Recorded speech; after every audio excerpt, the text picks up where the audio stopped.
Hello and welcome to Ideas Having Sex with Chris Kaufman. I'm Chris Kaufman, and each show I bring to you an interesting and provocative scholar to discuss topics in social science, philosophy, history, politics, and more. If you enjoy what I do, please take a minute to subscribe to the show and to give us a rating and review wherever you listen. Thank you. My guest today is Stephen Kinzer. Stephen is an award-winning journalist who has covered more than 50 countries on 5 continents. He spent more than 20 years working for the New York Times, most of it as a foreign correspondent, and he has been called by the Washington Post among the best in popular foreign policy storytelling. Stephen is the author of many books in foreign policy, including the book we discussed today, Poisoner in Chief, Sidney Gottlieb and the CIA Search for Mind Control. This is my conversation with Stephen Kinzer. Stephen, welcome to the show. Great to be with you. Can you start by giving us a little bit of the professional and personal background that led you to write this book? I know that this is not the first book you've written that has deeply gone into history of CIA operations. How did you end up writing this particular book? As you said, I've written a number of books that touch on CIA operations around the world. One of those books had a section, I just had a few, maybe a paragraph on an interesting episode that happened in the Congo in 1960. So the Congo had become independent, and in its first election, voters had chosen a leader, Patrice Lumumba, who terrified the outside world, including the United States. And at one point, the CIA sent poison to the Congo to assassinate Prime Minister Lumumba. I told this story in one of my books, but that story always stuck with me. That there must have been so much more there, I kept thinking. So wait a minute, the CIA sent poison to Africa to kill the leader of a country with which we had diplomatic relations. That can't have happened very often. And who would have carried the poison? Would it have been just a courier? How did it work? So this stayed in my mind. And then as I was starting to get interested in the story again, I figured out that it wasn't a courier who brought the poison. The guy who brought the poison from the CIA headquarters to the Congo was actually the guy who made that poison. He was the head of the chemical division of the CIA, which made perfect sense. So he made the poison, he carried it to the Congo, he turned it over to the CIA station chief in the Congo and told him he was supposed to use this to assassinate the prime minister. This led the station chief to say, "Jesus Christ, who ordered this operation?"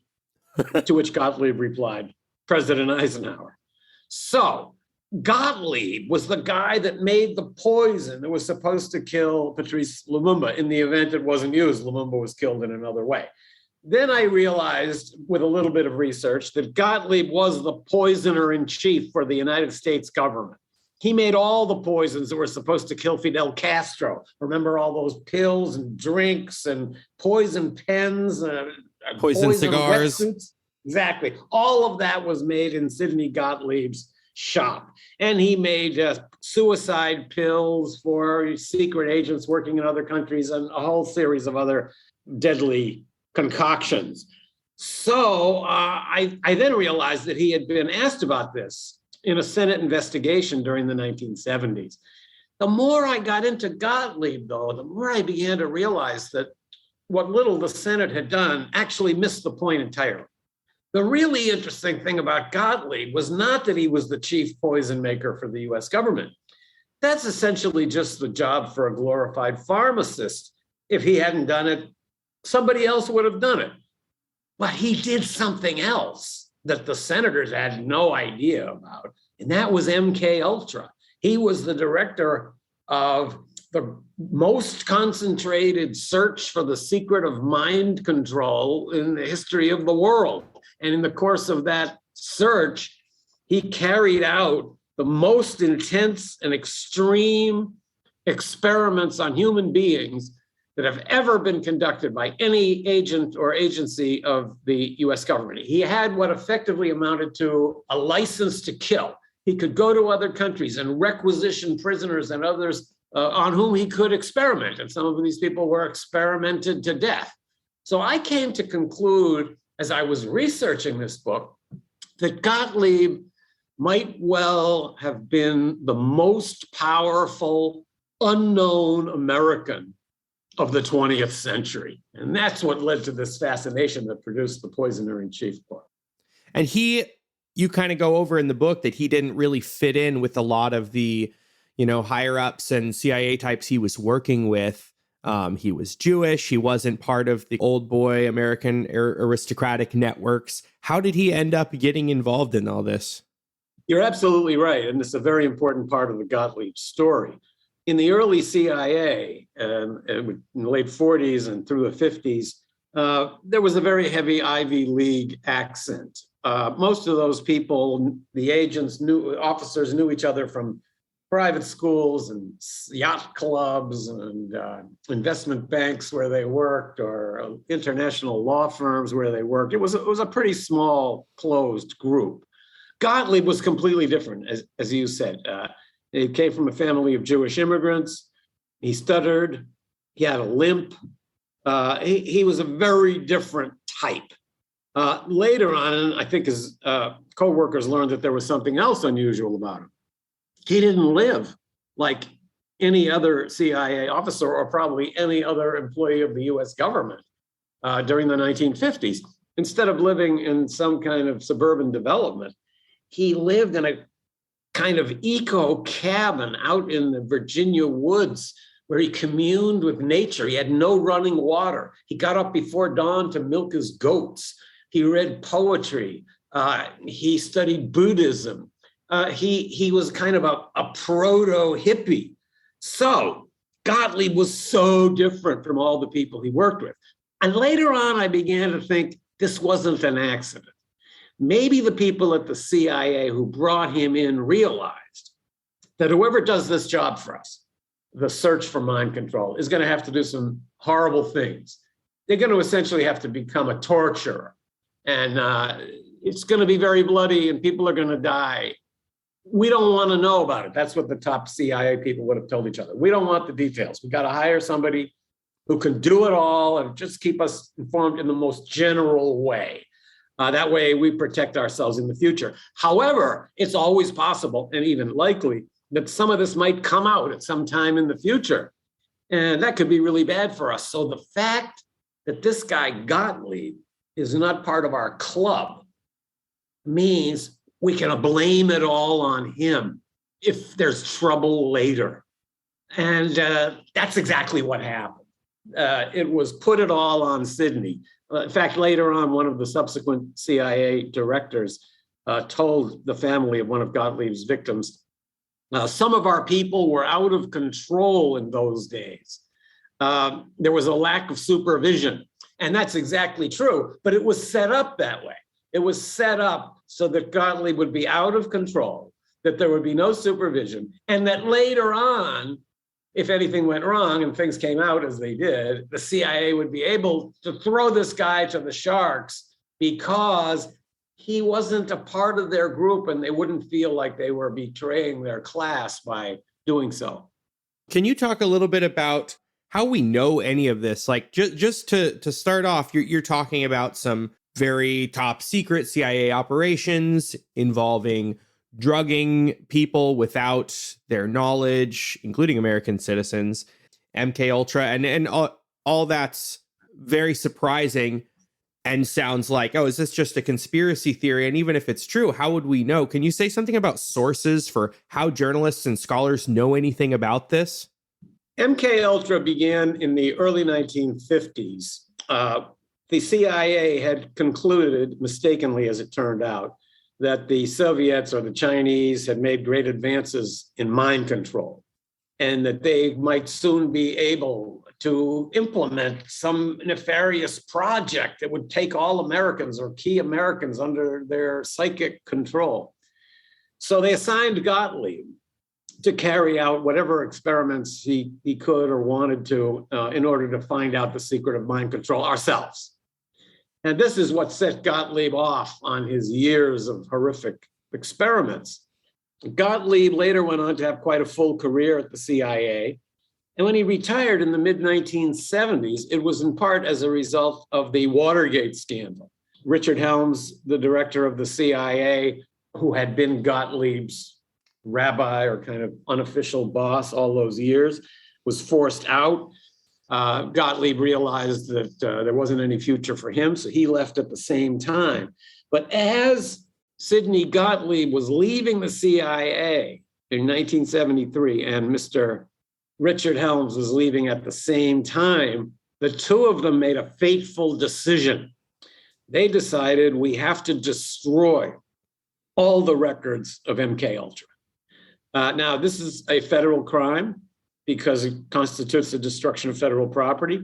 Nonetheless, the penalties for that crime are far less than the punishment might be for all the crimes that would have been revealed in those documents. So presumably those files of those boxes full of documents that were destroyed contained details of individual experiments, where they were done, who they were done on, what kinds of drugs were used, what were the results. I actually found a notation from the archivist at the CIA Records Center in Virginia, in which he says that Gottlieb called him and told him to destroy these 7 boxes of records, and he refused. And Gottlieb drove over there himself personally and ordered him to do it. And the guy wrote in his log that those cases, those boxes full of documents were destroyed, quote, over my stated objection.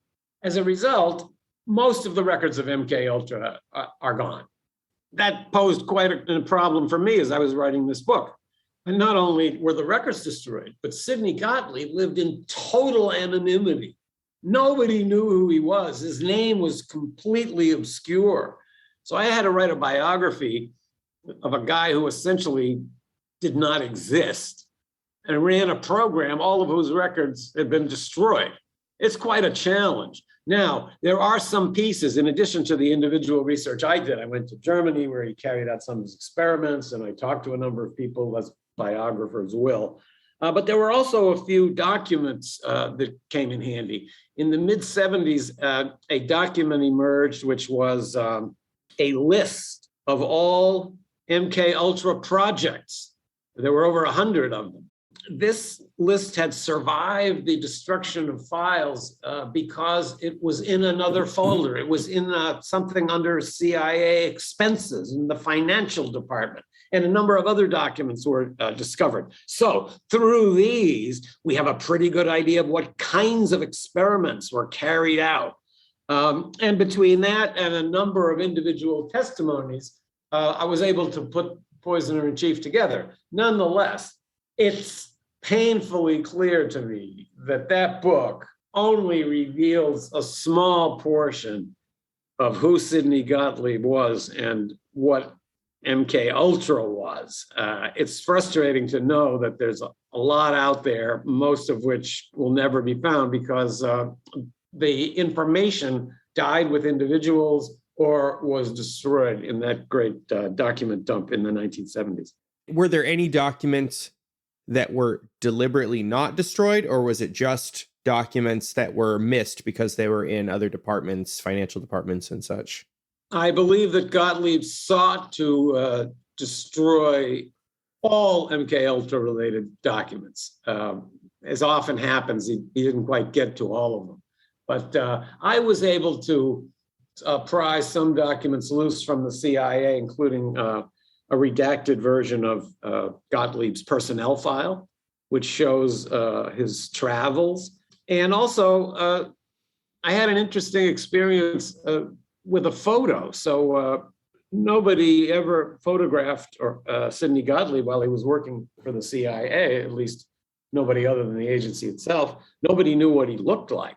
There were a couple of TV shows that had touched on little episodes of his, and they show him played by actors who looked totally different from one another because nobody knew what he looked like. Anyway, Finally, the CIA came through for me and they sent me a photo of what Gottlieb looked like when he worked at the CIA. So I was very excited about this. It was a big breakthrough.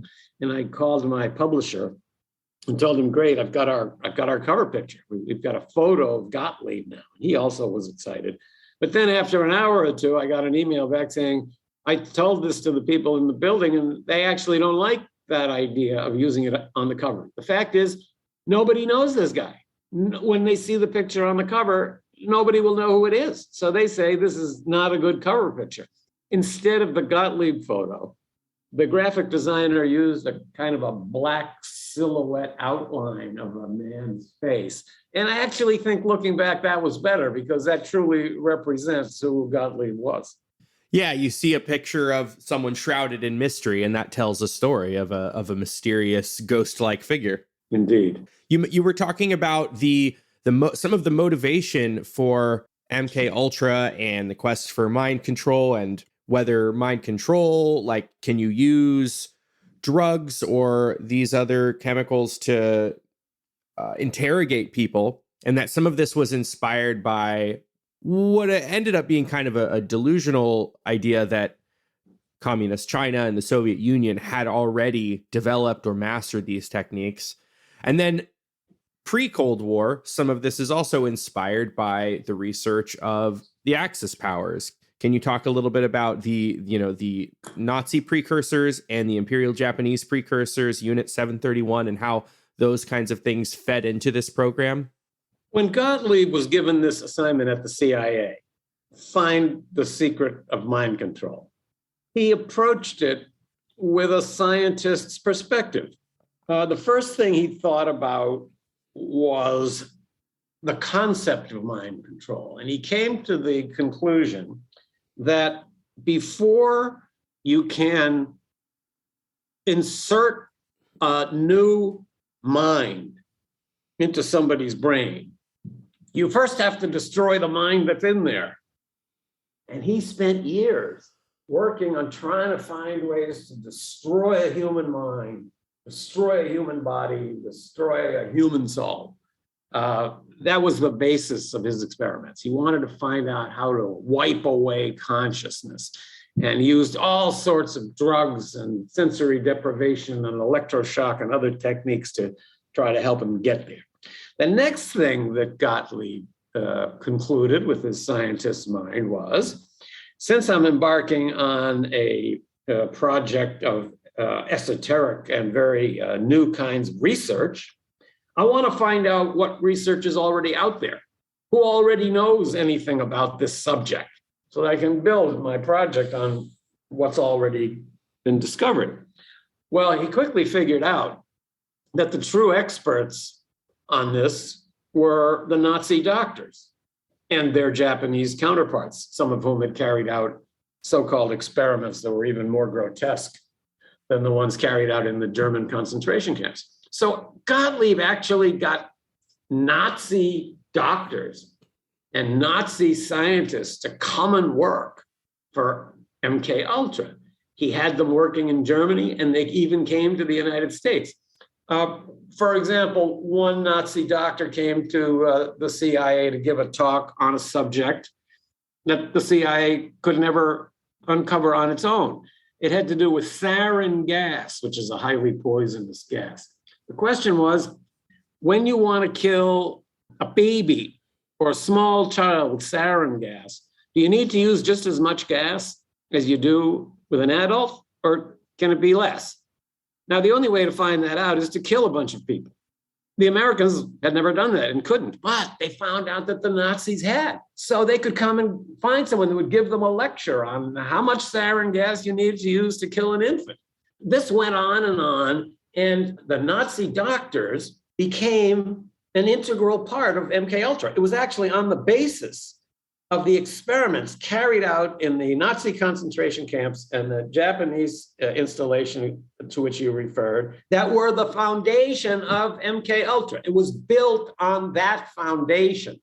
And when I was writing my book, Poisoner in Chief, this became particularly clear to me. I went to Germany and I visited what I think might be the first ever CIA secret prison. It's a lovely little chalet in the woods outside of Frankfurt. And that's where Gottlieb carried out some of his most brutal experiments.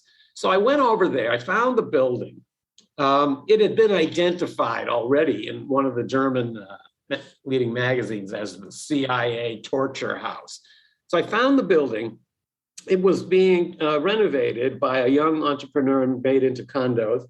And the guy took me around the house. He showed me the big living room with the fireplace where those scientists and Gottlieb would have sat around discussing their experiments. It's just a private house now? It's a private home, yeah. It's got condos in it. And then he took me down into the basement. So while the guys were sitting upstairs sipping their cognacs in front of the fireplace, there were guys tied down or in coffins or being subjected to various torments underneath. So he took me into the basement and he said to me, these storage rooms that you see were the cells where the CIA doctors carried out those experiments that were actually only continuations of the experiments that those Nazi doctors with whom they were working had conducted only a few years earlier in concentration camps just down the road. So it's clear that Gottlieb relied heavily on expertise that he couldn't get any other way and that he got from the Japanese and German torturers. Of course, the footnote to all of this is that Gottlieb himself was Jewish. His parents immigrated from Central Europe in the early 20th century.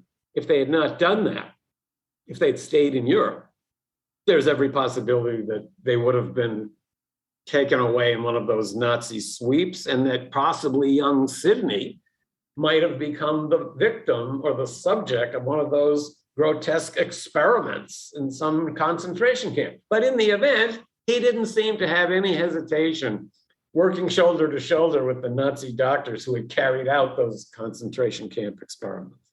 Is that your impression of the relationship in general? I'm just trying to picture like the day-to-day experience of these Nazi doctors working with the Americans. Like, how did the American scientists feel? Was it all camaraderie? You have interesting things to teach us. If only we could do experiments like that, the things we'd know. So tell us what you know. Or was there distrust there? And then from the Nazis' perspective too, are they feeling like all of a sudden they're working for the enemy? Is it just relief that they're not in like a Soviet prison, or what was that like? This development of Nazis coming to work for the American government began with a proposal that actually was made to Franklin Roosevelt by the chief of his Organization for Strategic Services while World War II was still underway. It was just ending. And the OSS chief told Franklin Roosevelt that he wanted to hire some Nazis. He wanted to have permission to bring some Nazis into the United States to serve us. And Roosevelt refused. He said he wouldn't do it. Then Roosevelt died. Everything began to change. Truman was president. And the first group of Americans to hire Nazis were our pre-CIA Secret Service. The Americans hired one of Hitler's chief spy masters, General Reinhard Gehlen. Gehlen had been in charge of all Nazi spying on Eastern Europe and Soviet Union. He had huge networks all over that part of the world. For a large sum, we purchased his services. We kept him on a big stipend, and he turned over the whole Gehlen network to us. This was very valuable to the CIA because we didn't have spy networks inside the Soviet Union. The Soviet Union was our ally. So Gehlen became a key figure, and later we made him the head of the West German Security Service. This was a guy who had been a high Nazi officer. So that was the first wave. The spies, the Nazi spies, came to work for the United States.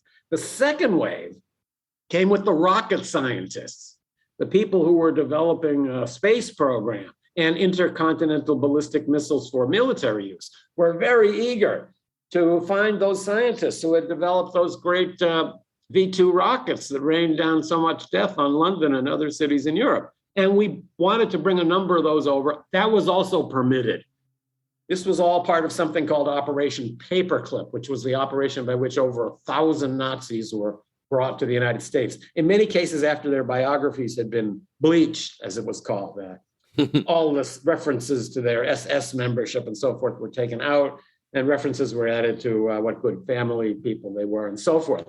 So now you have two groups of Nazis working for the US government, Nazi spies and Nazi rocket scientists. This is when the CIA chemical people went to the White House and said, well, if we've now broken the taboo on Nazis working for us, and we have Nazi spies and Nazi rocket scientists, how about the Nazi doctors that worked in the concentration camps? Now we're involved in this huge search for mind control. It's top priority. So we need permission to hire these guys, and that's what happened. It's siblings arguing with their parents. It's not fair. If they get Nazis, then we should get Nazis in our department. Exactly. And when you talk about the attitudes, I think they actually got along quite well.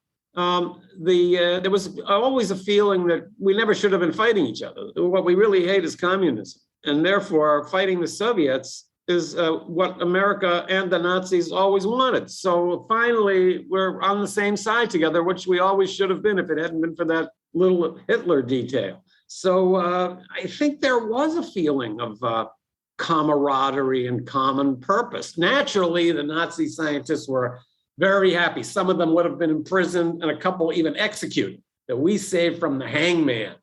And instead of hanging them, we decided to hire them. So certainly that would have been part of it. It was a much nicer fate. But I also think on the part of the Americans, there wasn't much hesitation or moralizing about the past crimes of Nazis. They seemed to be welcomed into MKUltra without any emotional discomfort. And on the Japanese side, were there lots of scientists brought over, or was it just the one who was in charge of Unit 731? It's an interesting story. The Americans did bring various German scientists to the United States. Some of them worked with us in Germany and elsewhere on these MKUltra projects, but that didn't go for the Japanese. I think a lot of it might have had to do with racism, that the idea of a dozen Japanese scientists suddenly turning up in Washington on some secret mission was thought to be a little bit uncomfortable. So the substitute was that we would hire those guys and work with them in Japan, or maybe even in East Asia. We don't have records about this, but could it be that Japanese doctors or scientists would go to, say, Korea or the Philippines, where MKUltra experiments were carried out, and assist or oversee? That we don't know. Certainly there were experiments going on in Japan. Don't forget that Japan and Germany posed particularly wonderful pools of victims for Gottlieb, because they were both under American rule. They were occupied countries. So there was no legal authority in Germany or no legal authority in Japan other than Allied power. It was the United States that ruled everything. So if there were people in prison and Sidney Gottlieb showed up and said he needed 5 people to experiment on, the US occupation authorities could provide those human beings without having to check with any local person. That certainly allowed the MKUltra experiments to go on to their grotesque extremes.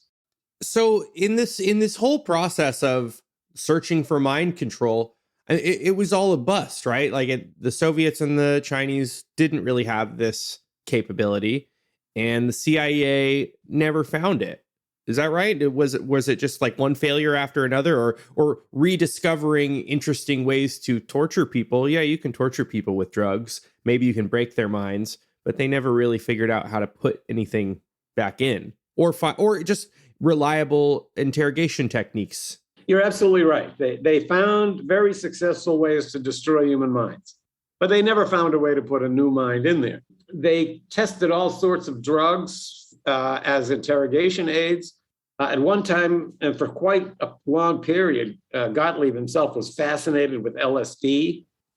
And one of his aides said he thought it might be the key to unlock the universe. In other words, this is going to be the real drug that's going to loosen people's tongues and make them do everything we want. But of course, it turned out to be too unreliable. So in the end, yeah, Gottlieb finally concluded that there's no such thing as mind control.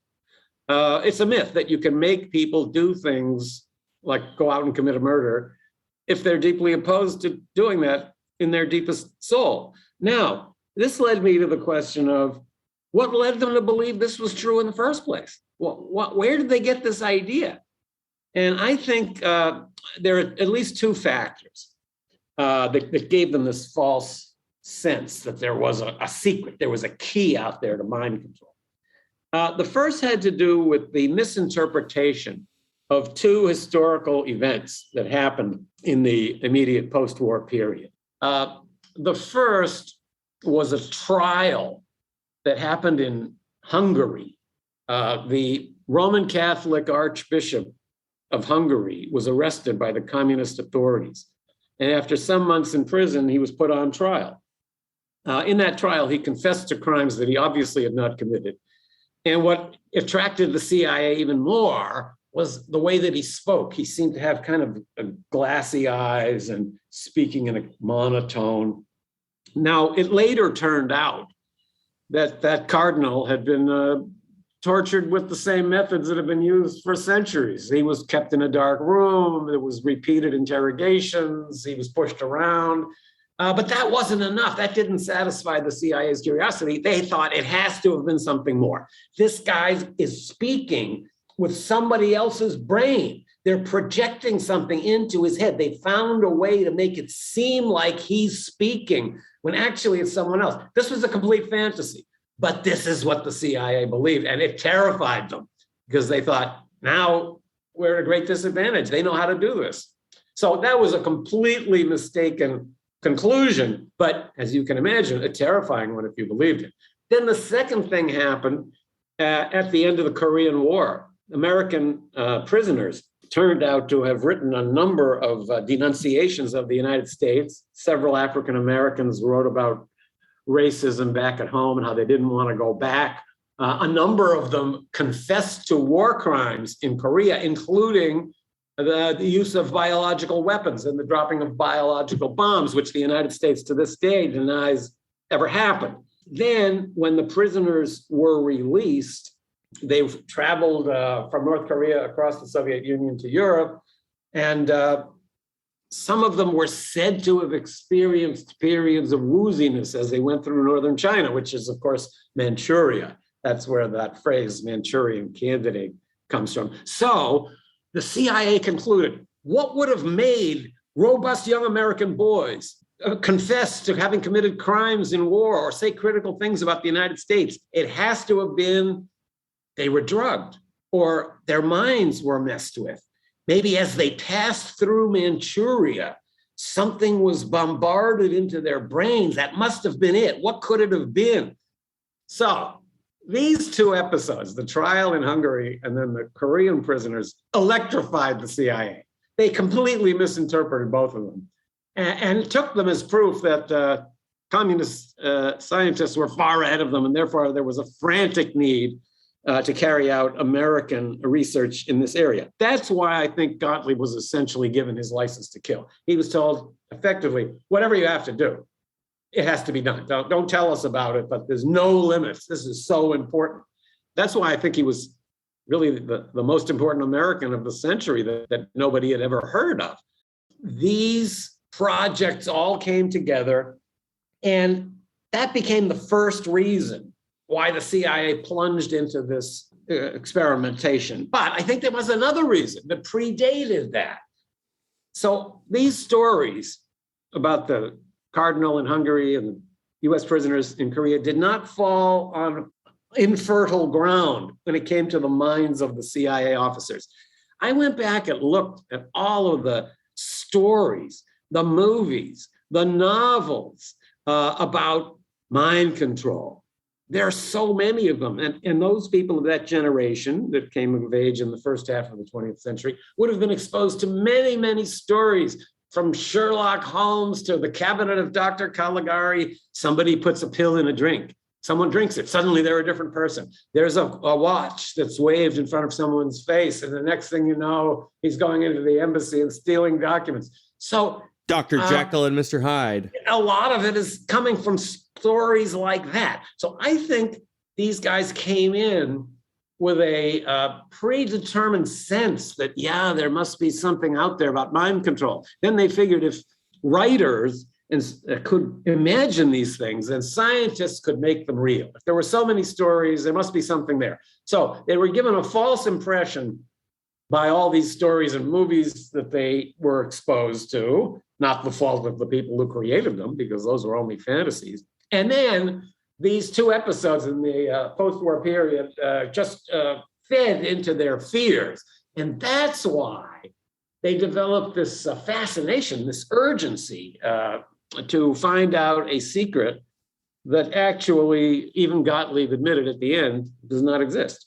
Yeah, it seems like likely the case for a lot of people. It's very motivated reasoning. I mean, they want some kind of leg up on the competition. It's a fascinating idea. It opens up the possibility for interesting projects. And if you can convince yourself or other people that the enemy can do it, then that's big motivation. It feels like what's like satirized in Dr. Strangelove when at the end General Turgenson's lamenting that they can't allow a mine shaft gap if the Soviets build a deeper mine than they do, and we got to jump on this right away. I don't know. Do you suspect any kind of more cynical, motivated reasoning on the part of the CIA, or do you think they genuinely believed that the Soviets and the Chinese had mastered these techniques? I do think that the CIA must have had in its larger ambition the idea that whoever can find the secret of mind control really could control the whole world. And that's true. There is no such secret. But when you think about it, suppose you could control the minds of world leaders or the minds of particular people around the world and tell them what to do and program them. It just sounds so tempting. I think that the fact that that was even a possibility electrified people like Alan Dulles, the CIA director. That's why he named the program Ultra. It was really the most important project at the CIA. And when you think about it, it makes sense. If you could find a way to control people's minds, the prize would be nothing less than global mastery. And that was always an appealing prospect at the CIA. So they're researching this prospect in lots of different ways, and often through front groups or using organizations that either had no idea or were only dimly aware of the CIA's involvement, I think. Can you say something about the CIA's relationship with like research universities, hospitals, think tanks, prisons, and how and less savory groups like brothels and things like that, and how they used all these various front groups to conduct the research? The Gottlieb idea was to carry out experiments that were mercilessly brutal, but also to carry out experiments that were consensual. In the United States, as far as we know, he didn't carry out experiments that led to people's deaths the way he did in other countries. Here, he did use prisoners a lot because, of course, the prisoners are very susceptible to pressure from the warden and the prison doctors. And some of those experiments were truly horrific. But Gottlieb also wanted to know how ordinary people would respond to LSD under normal circumstances. So one thing he did is what you mentioned. He opened up a bordello in San Francisco, and it's up there on Telegraph Hill, nice view of the bay. He had a string of prostitutes who would pick up men in bars or wherever and then bring them back to this apartment. There they would be fed drinks that were spiked with whatever drug Gottlieb wanted to try on people that day. This idea of using patrons of prostitutes had the advantage that the victims couldn't complain afterward. If something really bad happened to them, they couldn't go home and tell their wife where it was or tell their boss. So like prisoners, they seemed like safe subjects for experimentation. But in addition, and that, by the way, that Bordello project in San Francisco was named Operation Midnight Climax. And it was a real example of how sloppy the whole MKUltra program was. So they wanted to know, will certain kinds of drugs, when combined with sex, make people more willing to talk or more willing to follow orders? But the people they had watching through the one-way mirror were just cops sitting on toilets, drinking cocktails out of pitchers. There were nobody there. There were no people there who were psychologists or experts in sexual behavior or people that were knowledgeable about psychotropic drugs. There was no science there. Now, the other interesting aspect of of non-coercive use of LSD did come with the use of hospitals and universities. So Gottlieb was fascinated with LSD, as I mentioned. In fact, in 1953, he persuaded the CIA to purchase the entire world supply of LSD, which it did. They brought it from Switzerland to the United States. Gottlieb then used it for his experiments in the US and abroad. But he also, as I said, wanted to test it in clinical settings. In other words, a person would come in, they would be told, this is LSD, this is what's going to happen to you, we're going to put you in a nice room. Just the opposite from the way he was using LSD to torture people with massive overdoses. So the CIA not having networks of clinics around the country, it called on university hospitals, veterans hospitals, and clinics. And it didn't do this in its own name. The CIA, Gottlieb in particular, created a couple of bogus foundations. These foundations then wrote to the hospitals and the clinics and said, we have this new drug, LSD. We would like you to test it for us. You would put an ad in the newspaper asking for volunteers. You would tell the volunteers exactly what the drug was, what to expect, and then you would observe them and then write memos for us and send them back. And we pay for everything. We pay for the drugs, we pay extra for you. So suddenly a whole new market in LSD research grew up because of this funding. And the first groups of people came in to try LSD, thinking it was a university experiment. And as you point out, the university or the hospital was not aware that that foundation was actually the CIA. So who were among the very first people to go in and respond to those ads and try LSD? One of them was Allen Ginsberg, the poet who listened to Tristan and Isolde on his headphones while taking his first LSD trip, and then became a huge prophet of LSD. Robert Hunter, the lyricist for the Grateful Dead, loved LSD. He took it, he brought it home, he turned on the Grateful Dead. That started the whole Dead culture. The author of One Flew Over the Cuckoo's Nest, Ken Kesey, was another early experimenter and then went to work in the hospital. I read an interview with him where he said, I got my material for the book, One Flew Over the Cuckoo's Nest, from working in this hospital, but that's not the reason I went to work there. I went to work there so I could get a key to the pharmacy and steal all the LSD, which is what he did. So what it means is that Gottlieb became the conduit through which LSD penetrated into the mass counterculture. I saw an interview during my research with John Lennon. He was asked about LSD, and he said, we must always remember to thank the CIA. Now, he had never heard of Sidney Gottlieb. Nobody had. But if he had, he would have said, you must always remember to thank Sidney Gottlieb. And the irony, of course, is that the drug, LSD, that Sidney Gottlieb believed would give the CIA the chance to control the world actually wound up fueling a generational rebellion that was aimed at destroying everything the CIA stands for. And you mentioned prisons too. As long as we're on this listing of famous people that were caught up in MKUltra research, another one was Whitey Bulger, and not as a part of a student rebellion or anything, as a prisoner. But if anyone in the audience has seen Black Mass starring Johnny Depp, he plays Whitey Bulger, or The Departed, Jack Nicholson's character is heavily based on Whitey Bulger. Can you say something about his experience taking LSD for months at a time in a prison? Whitey Bulger was a kind of small-time hoodlum who was arrested in Boston and sent to the federal prison in Atlanta, Georgia. This was in the mid-1950s when MKUltra was at an intense peak.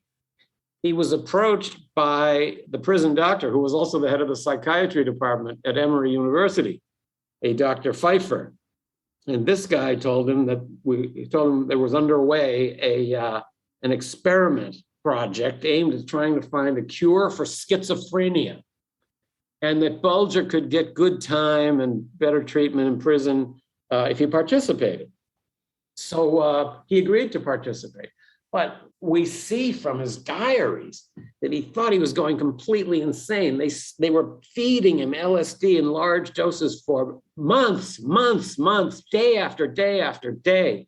He writes that he was even afraid to tell people what he was seeing because he thought they would say, I'm crazy and they'll never let me out of here for the rest of my life. So he's one of the few MKUltra victims who lived long enough to realize what had happened to him. So these experiments happened in the 1950s. Then Bulger went on to become this psychotic killer. We all know. Then he was arrested and he was sent to jail for 11 murders. All the rest of them they couldn't prove. But so this happened in the 1950s. By the 70s, Whitey Bulger was a big, terrifying figure in Boston Mafia. And that's when the news about MKUltra came out. And after that first burst of news, local newspapers in cities that have been named in some of these early reports began looking into what had happened. And one of them was in Atlanta. They focused on this Dr. Pfeiffer and made clear that he was the person who was the MKUltra guy in the federal prison, that he was the one running these LSD experiments. It had nothing to do with schizophrenia. Whitey writes in one of his diary notes, I kept asking him to take me off. I said I couldn't take it anymore. And he said, please, you can't quit now. We're so close to finding a cure, and you're one of our best subjects. So 20 years later, Whitey Bulger realized that this was all a lie, and that Pfeiffer had been using him as a guinea pig and destroying his mind so that he could send memos back to Sidney Gottlieb. And he told members of his gang crew in Boston, I'm going to go to Atlanta, I'm going to find that Pfeiffer, and I'm going to kill him. Now, as far as we know, he didn't do that. Pfeiffer seems to have died a natural death, but that shows you the extent and the intensity of his anger. He felt that his life had been disastrously twisted by MKUltra. In fact, he wrote in one of his later essays about this, I was in jail for committing a crime, but I feel like a greater crime was committed on me. Now, as I said, we can't find most of the MKUltra victims. We don't know who they were because all of the information was destroyed. But a few of them have come back and have put it all together. And from them, we can draw a lot of interesting detail about what that program was. One of those people was Whitey Bulger. And he wasn't unique in dosing people with LSD, high levels of LSD, for not just a couple days, but for months and months at a time. Of course, that's yes. We have a case at the Lexington, Kentucky prison where a prison doctor working with Gottlieb administered what he called triple and quadruple doses of LSD to 7 African American prisoners for a total of 77 days. So presumably the purpose of that experiment was to find out if such a massive overdose of LSD could destroy a person's mind. We don't know what the answer is, but I can guess that the answer is yes. You give a person a quadruple dose of LSD and lock them in a padded cell and do this for 77 days, yeah, it probably would destroy your mind. Now, I asked myself, what happened to those 7 guys? Who were they? Did they ever realize what had been done to them? There's no way to find out because all the records were destroyed. But these are the kinds of fantasies or imaginations or wonderings that occur to you when you start delving into the nature of these experiments and the people who were their victims. And they have to be lucky enough to have learned about this later on, put the pieces together, and have the means and willingness to, say something about it. I'm sure a lot of people who were involved in this ended up with less than stellar life prospects afterwards. I mean, a lot of them may have ended up homeless or crazy if the the worst thing, of course, for those people is if they were seriously mentally ill and couldn't deal with life or society. They might sit down with somebody and somebody would say, "What happened to you?" And they'd say, "The CIA drugged me." Of course, everybody would laugh. Yeah. So that's what made the experiments in some ways so effective and so diabolical.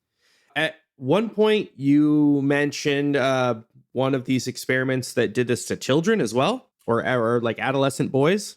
There were all kinds of substances that Gottlieb wanted to test. And he had the idea that radioactive substances might actually have an impact on thyroid glands or other parts of the children's bodies as they were growing. So yeah, he did contract with a couple of universities to sprinkle some radioactive material on kids' cereal in the morning. And again, we don't know the results of those experiments. I hope it made the cereal taste better.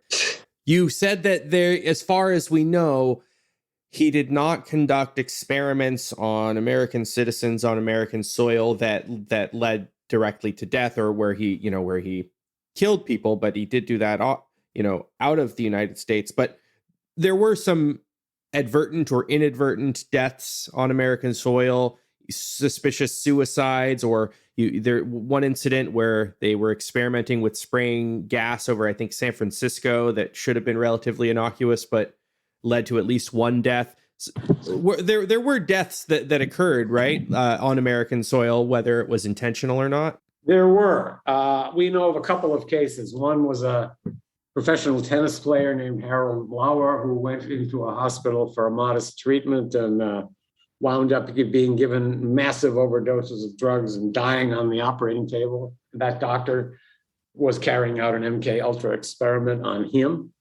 The so-called suicide to which you refer is also a very interesting story, to which I devote a chapter in Poisoner in Chief. That's Frank Olson?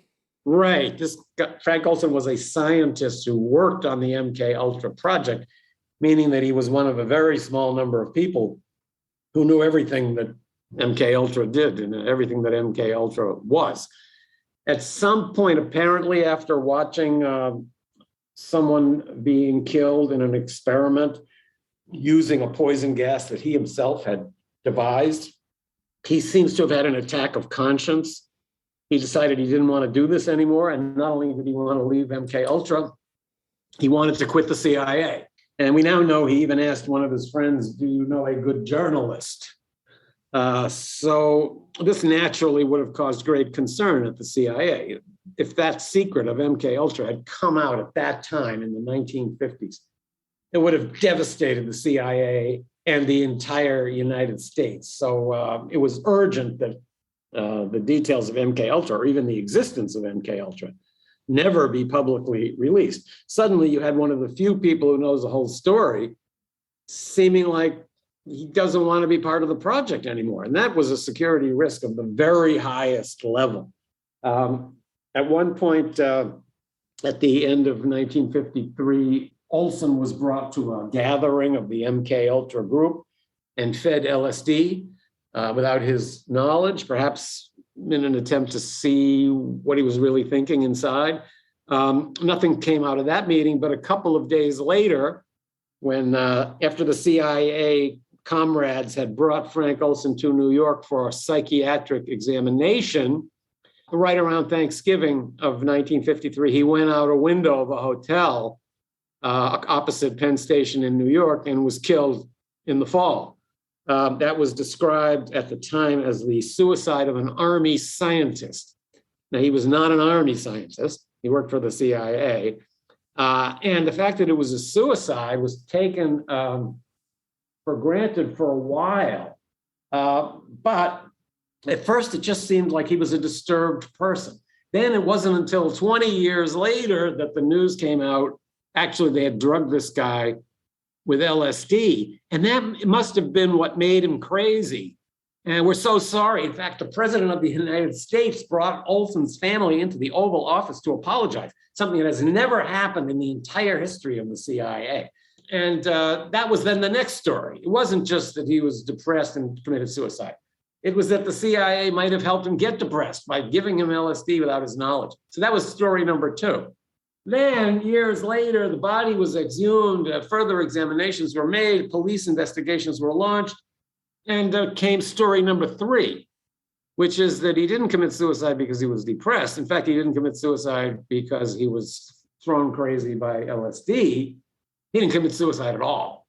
And when you go into that hotel room and you see the space, as some of the investigators have, and the way he did it, the story really doesn't hold up. So it's quite possible that he was helped out that window, and that would have certainly have qualified as a death associated with MKUltra, although it was not seen that way at the time. Is there any evidence that MKUltra style projects continued after their official shuttering? It would be foolish to believe that all this experimentation ended and never started again. I'm, without any evidence, convinced that somewhat similar projects must be underway now. Recall that, as I mentioned earlier, Sidney Gottlieb concluded around 1960 or the early 60s that there's no such thing as mind control. And he probably had a better basis on which to make that judgment than any living human. So I'm willing to believe him. But he was talking about the realm of scientific knowledge in 1960. Think about the advances in cyber technology, artificial intelligence, and related fields that have been made since then. The idea of mind control now transcends chemistry and goes into another universe.